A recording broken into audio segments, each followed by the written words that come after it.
और चलिए सौरभ भारद्वाज इस वक्त प्रेस कॉन्फ्रेंस करने सीधा वहीं चलते हैं। कोयले के इंपोर्ट से जुड़ा हुआ बहुत लंबी रिपोर्ट छापी गई है और डेटा के साथ छापी गई है और उसके अंदर जो आरोप लगाए गए हैं वो उसी तरीके के आरोप हैं जो 2016 में या कहें 2014 से 2016 तक जिन पे काफ़ी चर्चा थी कि अदानी साहब की जो कंपनियां हैं जो कोयला इंपोर्ट करती हैं वो कोयला इस तरीके से इंपोर्ट होता है जब वो कोयला एक देश से चलता है, मान लीजिए इंडोनेशिया से चलता है, तो वो 1 करोड़ रुपए का होता है और जब कोयला यहाँ हिंदुस्तान पहुँचता है तो समुद्र में चलने के कारण वो कोयला 2 करोड़ का हो जाता है और ये जो बीच का मुनाफा है वो कुछ ऐसे मिडलमैन कंपनियों के पास जा रहा है जो कंपनियां ज़्यादातर अदानी साहब की कंपनियों के साथ ही काम करती हैं, वो और कहीं काम भी नहीं करती, उनको ज़्यादा दिलचस्पी नहीं है। छोटी छोटी कंपनियां बिलियंस ऑफ डॉलर्स का कारोबार अदानी साहब के साथ कर रही हैं। ये आरोप इस फाइनेंशियल टाइम्स की इस खबर के अंदर छपा है और बहुत विस्तार से छपा है। हालांकि अदानी ग्रुप ऑफ कंपनीज का जो इसके अंदर बयान छपा है वो ये कहता है कि ये आरोप बहुत पुराने हैं और पुराने आरोपों को ही दोबारा जो है रीपैकेज किया जाता है। तो मुझे भी लगा कि आरोप पुराने हैं, सुने सुने लगते हैं, मगर जब डेट्स कंफर्म की हैं तो ये आरोप 2019 से 2021 तक जो कोयले की डीलिंग्स अदानी ग्रुप ने की है उसका डेटा है। ये पुराना डेटा नहीं है, नया डेटा है कि उस आरोप के लगने के बाद और डीआरआई की जांच शुरू होने के बाद 2014 के बाद ये आरोप दोबारा 2019 से 2021 के विषय में है। अब सामान्यतः ऐसा लगता है कि भाई कोई कंपनी 1 करोड़ का माल 2 करोड़ में खरीद रही है तो ठीक है, अपने शेयर होल्डर को धोखा दे रही है। वो कैसे धोखा होता है कि मान लीजिए आपका 5 करोड़ रुपए का है, आप वही सामान अपने किसी आदमी के जरिए 2 करोड़ रुपए का खरीद रहे हैं, तो मैंने अपनी कंपनी से उसके लिए 2 करोड़ रुपए दे दिए, तो शेयर होल्डर को मैंने इस तरीके से ठगा कि शेयर होल्डर का तो 2 करोड़ रुपए चला गया, मगर मैंने जो 2 करोड़ रुपए दिए वो 1 करोड़ रुपया तो उस सामान की कीमत है और 1 करोड़ जो है वो मेरे ही किसी भाई भतीजे की कंपनी है या मेरे ही किसी प्रॉक्सी कंपनी है जिसमें मैंने अपने देश का 1 करोड़ रुपया कह सकते हैं लॉन्डर कर दिया। यहां से मैंने 1 करोड़ रुपया अपना बाहर भेज दिया। ये भेजने का बड़ा आसान तरीका है। 2 करोड़ का माल, 1 करोड़ का माल मैं 2 करोड़ रुपए में खरीदूंगा तो 2 फायदे हैं। एक तो 1 करोड़ रुपया मैंने देश से बाहर भेज दिया अपनी ही किसी प्रॉक्सी कंपनी को। दूसरा, जो कुलदीप जी और रीना जी जैसे मेरे शेयर होल्डर हैं उनको मैंने अपना प्रॉफिट कम करके दिखा दिया कि भैया मैंने तो 2 करोड़ रुपये वहाँ दे दिया। तो जो 1 करोड़ रुपये का फ़ायदा मुझे बांटना था अपने शेयर होल्डर में वो भी मैंने अपनी एक प्रॉक्सी कंपनी को दे दिया। ये एक तरीका है जिस तरीके को बड़े विस्तार से इस पूरी की पूरी रिपोर्ट के अंदर बताया गया। अब ये तो एक छोटा मामला है कि मैंने अपने शेयर होल्डर को ठग लिया और मैंने देश से अपना पैसा लॉन्डर कर दिया या बाहर भेज दिया। जो बड़ा मामला है जिसकी वजह से प्रेस कॉन्फ्रेंस हो रही है वो ये है कि अगर देश का कोयला देश में इस्तेमाल ना हो के हम इंपोर्ट करें और इंपोर्ट भी दुगने दामों पे करें तो उस दुगने दामों का जो पैसा है वो ट्रांसलेट होता है आपके बिजली के बिलों पे, क्योंकि उस कोयले को थर्मल पावर प्लांट इस्तेमाल करते हैं और उसकी फिर बिजली बनती है। तो वो पैसा सरकार, वो जो ठगी है वो सरकार और सरकार वो पैसा लोगों से बिजली बिल के माध्यम से ले रही है। तो वो जिन जिन राज्यों में ये महंगा कोयला बेचा जा रहा है, उन लोगों की, करोड़ों लोगों की ठगी जो है बिजली के बिल, बिजली के दाम बढ़ा के की जा रही है। अब मैं इसको थोड़ा विस्तार से आपको बता दूं।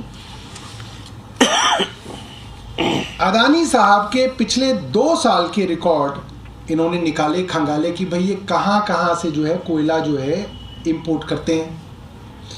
उसके अंदर पता चला कि इनके 3 ऑफशोर इंटरमीडियरीज हैं, बीच के लोग हैं, जिनके वाया कोयला जो है हिंदुस्तान में लाते हैं।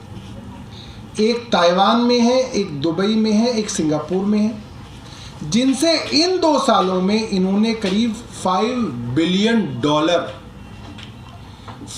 बिलियन बहुत बड़ी रकम है, करीब $5 बिलियन के दाम के इन्होंने कोयले को इंपोर्ट किया, जो कि लगभग मार्केट प्राइस से दुगना है। जो मैं आपको 1 करोड़ और 2 करोड़ रुपए वाला बात बता रहा था, वो 1 करोड़ की बात नहीं है, वो $5 बिलियन की बात है, हजारों करोड़ रुपए की बात है।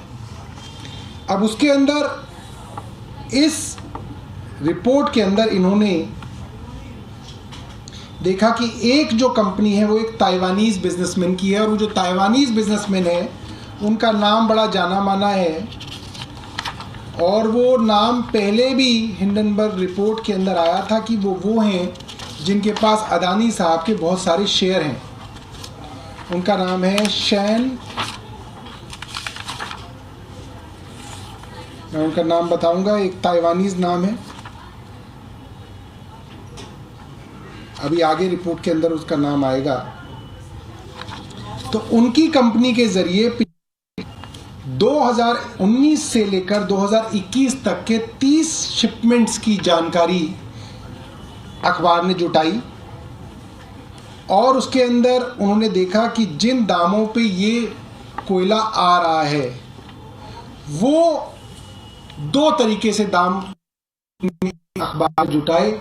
एक तो वो कि किस दाम पे वो वहां से चला और किस दाम पे वो यहां पे आया, प्राइस, और उसके अंदर बहुत बड़ा जो है फासला था।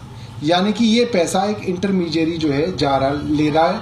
अदानी साहब ने कहा कि ये जो है ओल्ड बेसलेस एलिगेशन है, रिसाइकलिंग है, सेलेक्टिव मिसरिप्रेजेंटेशन है। हालांकि ऐसा नहीं है, मैंने देखा 2021 का है, ये नया डेटा है। इसके अंदर ये भी देखा गया कि ये जो कोयला जब इंडोनेशिया से इंडिया पहुंचा तो इसको दिखाया गया कि ये कई इंटरमीडियरीज के थ्रू होता हुआ आया है, लेयरिंग बनाई गई है। हालांकि इनके हिसाब से ये कोयला सीधा इंडोनेशिया से इंडिया पहुंचा है। तो जो लेयरिंग है ये जनरली मनी लॉन्ड्रिंग जैसे कामों के अंदर ये लेयरिंग जो है आर्टिफिशियली प्राइस को इन्फ्लेट करने के लिए की जाती रही है। इसके बाद इस रिपोर्ट के अंदर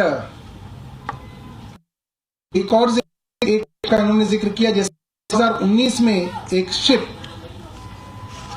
जो कि एक साउथ कोरियन आदमी का था, वो इंडोनेशिया से चला और करीब 74,820 टन कोयला लेके पहुंचा इंडिया। सिर्फ उसकी इंपोर्ट और एक्सपोर्ट प्राइस को इन्होंने वहां से और यहां से निकाला। गुजरात के मुंद्रा कोर्ट में अदानी साहब का कोर्ट है, वहां पे पहुंचा। तो इसके अंदर ये साफ साफ बताते हैं कि ये जो वहां से जब चला तो उसका दाम था $1.9 मिलियन, और जब वो इंडिया पहुंचा तो उसकी वैल्यू हो गई $4.3 मिलियन, लगभग दुगने से भी ज्यादा। $1.9 मिलियन से बढ़ के $4.9 मिलियन हो गई। कुछ लोग सोच सकते हैं कि शिपिंग और इंश्योरेंस का पैसा है, मगर शिपिंग और इंश्योरेंस के अंदर मात्र $42,000 का खर्चा हुआ है। ये जो मिलियंस ऑफ डॉलर्स जो बढ़े हैं, 1 मिलियन के अंदर 10 लाख रुपए होते हैं, ये जो है ये बहुत ही सीक्रेटिव है, बहुत ही हैरान करने वाली चीज है, जिसके बारे में कई विशेषज्ञों से फाइनेंशियल टाइम्स ने बात की, और वो सब लोग ये कहते हैं कि जनरली कोयले के अंदर जो कमीशन होता है वो मात्र कुछ डॉलर्स के अंदर होता है। टन भर कोयले में कुछ मात्र डॉलर का कमीशन आप ले सकते हैं, मगर कभी ट्रेड प्रैक्टिसेस के अंदर नहीं सुना गया कि करीब दुगना दाम जो है एक जगह से दूसरी जगह पहुंचने के अंदर ये दाम बढ़ जाए। और इन्होंने ये रिकॉर्ड्स जनवरी 2019 से अगस्त 2021 तक के रिकॉर्ड्स खंगाले हैं। उसके बाद ये रिकॉर्ड्स उपलब्ध होने बंद हो गए हैं और उसके बाद जो है जो देश हैं वो इन रिकॉर्ड्स को जो है शेयर नहीं कर रहे हैं। इसी तरीके से और कई सारे मामले जो हैं इस रिपोर्ट के अंदर दिए हैं। और 3 जो मिडलमैन, जो बीच की कंपनियां हैं जिनके हवाले से कहा जाता है कि साहब इसने इतने का खरीदा इतने का बेचा, जो मिडलमैन कंपनीज हैं, इनके बारे में जब जांच की गई तो जो पहली कंपनी है उसका नाम है हाई लिंगोस। के अंदर एक छोटे से कमरे के अंदर एक कंपनी चल रही है।